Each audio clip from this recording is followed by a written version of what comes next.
At the property, Nikki informs Victor that the ambulance will arrive shortly while Adam peers out the door. When her father tries to fall asleep, Victoria advises him to keep his eyes open. As she adds, "Look at Mom," his eyes roll up in his mind. Nikki hears Victor say, "You're so beautiful." Frantically, Mariah glances out the window at Sharon's house and remembers her fight with Tessa, in which she said, "I can't believe you do this to me." Mariah is urged by Sharon not to assume the worst. Tessa and Arya have been gone all night, despite Mariah's best efforts. She is certain Ian possesses them. After their argument, Sharon hopes Tessa is simply venting. Mariah is acquainted with Tessa. She insisted on telling her before taking the kid. She is aware that her mother is attempting to cheer her up, but they must accept the facts. "My family has been taken by that madman." Sharon claims that Ian wouldn't hurt Tessa or Arya if his intention was to gain her sympathy.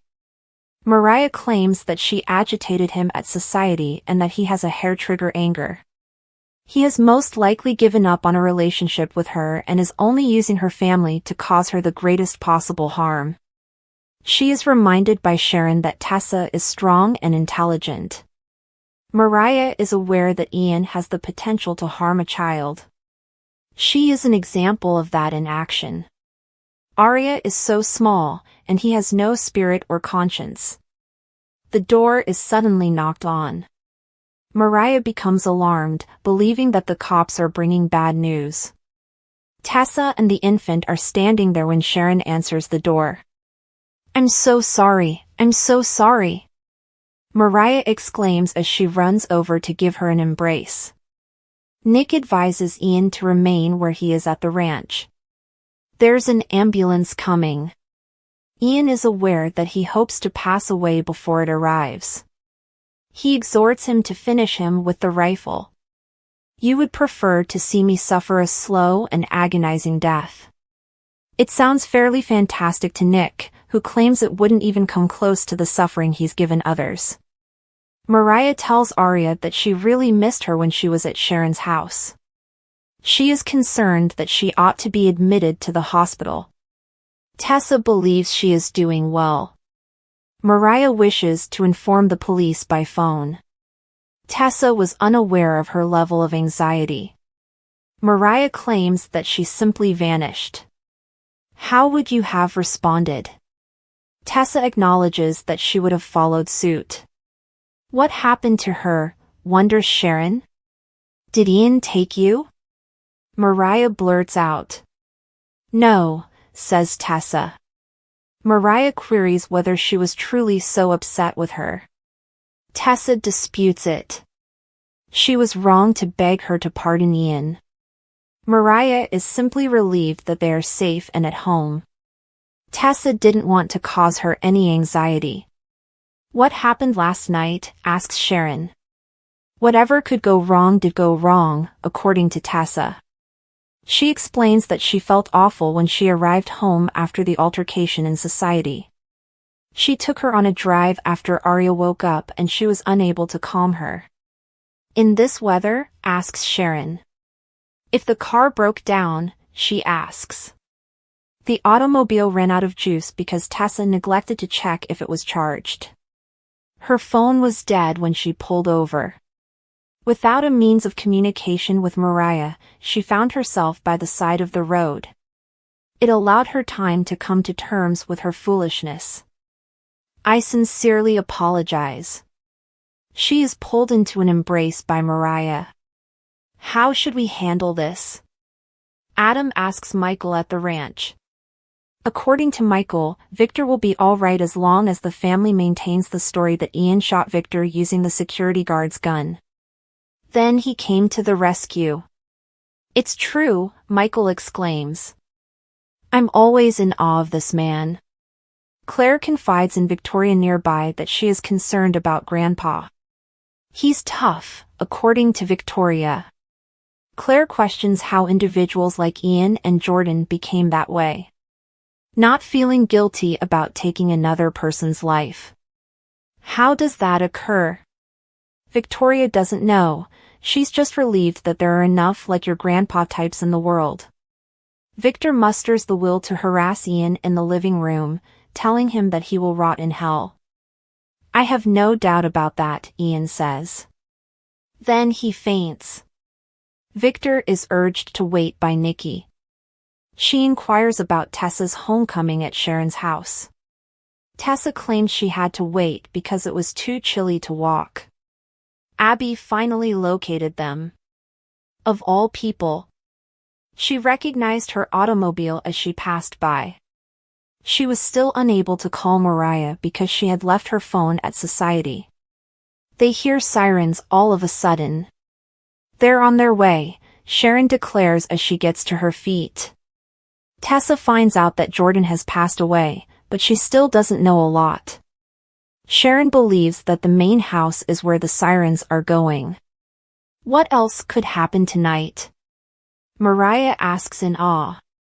Chance thinks there's a legitimate reason for this whole situation at the ranch. Adam claims that they are currently worried about his father. Victor will be well, but he will require surgery, according to the paramedic. Victor is not interested in using a gurney. He passes Ian, who is strapped to a gurney with his eyes closed, as they lead him outside. I'll never forget it, Victor says to Michael, thanking him for staying. As she approaches Ian, Nikki reflects, well, here we are, for the last time. You have finally ended your reign of terror against my family and me. She remembers the first time he returned to Genoa City. You knew your vendetta against us had failed when you took your final breath. She rants about how he mistreated her and numerous others for years. It was a waste of your life. Goodbye. As they enter the main home, Sharon, Mariah, and Tessa declare that Arya will get along well with Faith. Victor was shot, but Nick assures them he will recover. What? Sharon exclaims. How? Ian lies on the gurney as Nick ushers them into the room. Mariah queries, is he? Nick explains to them that Dad won a gunfight. When Chance sees them, he is excited to learn about Tessa's journey. Mariah is assured by Sharon that Ian will never harm them again. That will take some time to settle in, according to Mariah. Sharon interrupts them as they are about to wheel Ian out to give a speech on how Heather Stevens didn't have to pass away. In contrast to him, she had positive things to contribute to the world. She tells Ian that he is nothing and that his suffering has only just begun if there is any justice in the universe. Mariah takes the initiative to tell him that he was her idol and everything to her as a little child.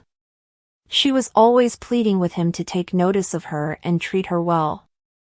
After arriving in Genoa City, she has a flashback to a conversation with Ian, during which he assures her that the world will view her the way he does.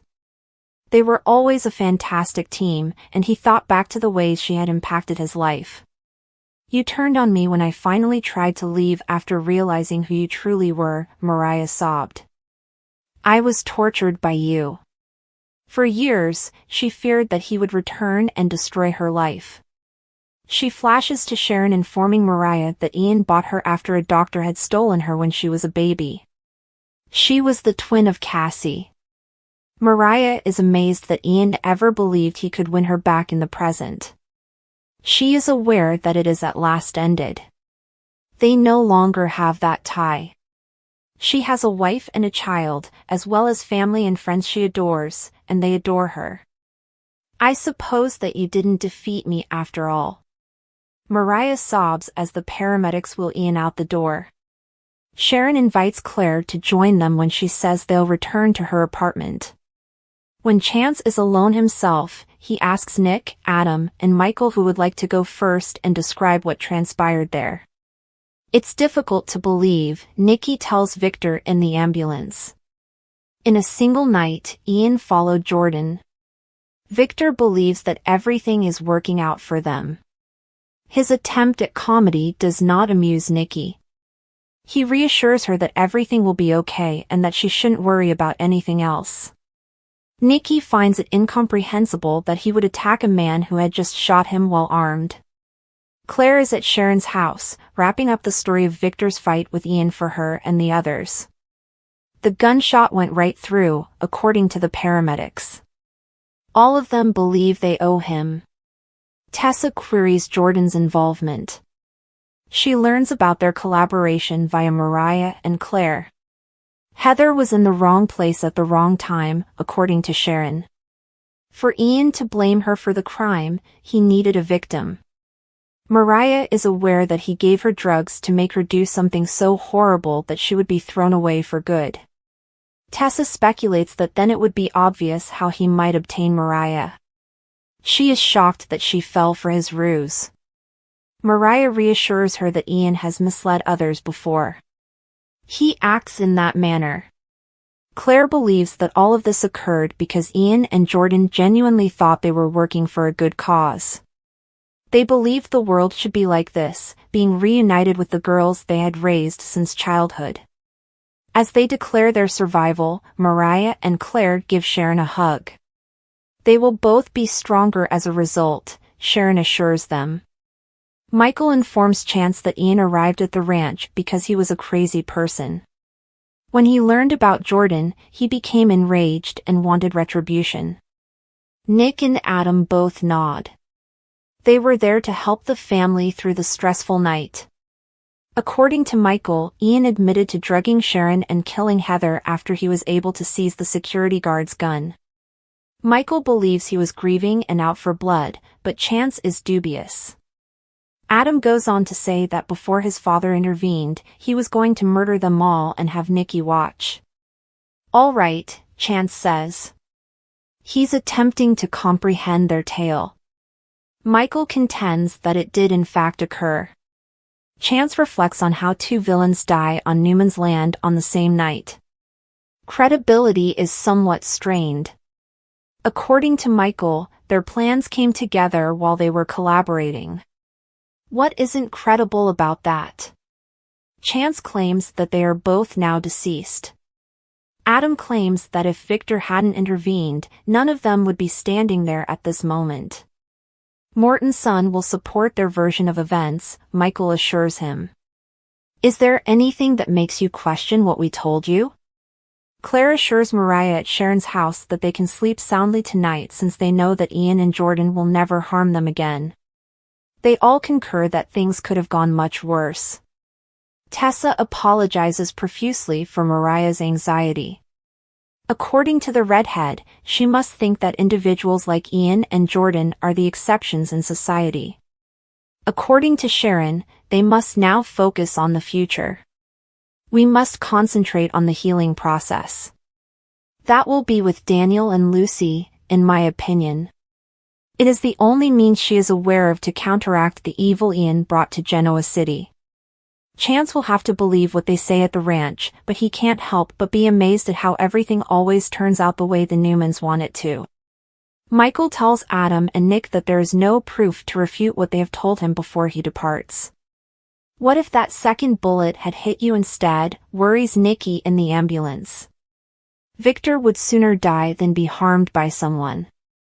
She was terrified of that. Victor claims that Ian and Jordan are no longer an issue and swears about them. The story is over.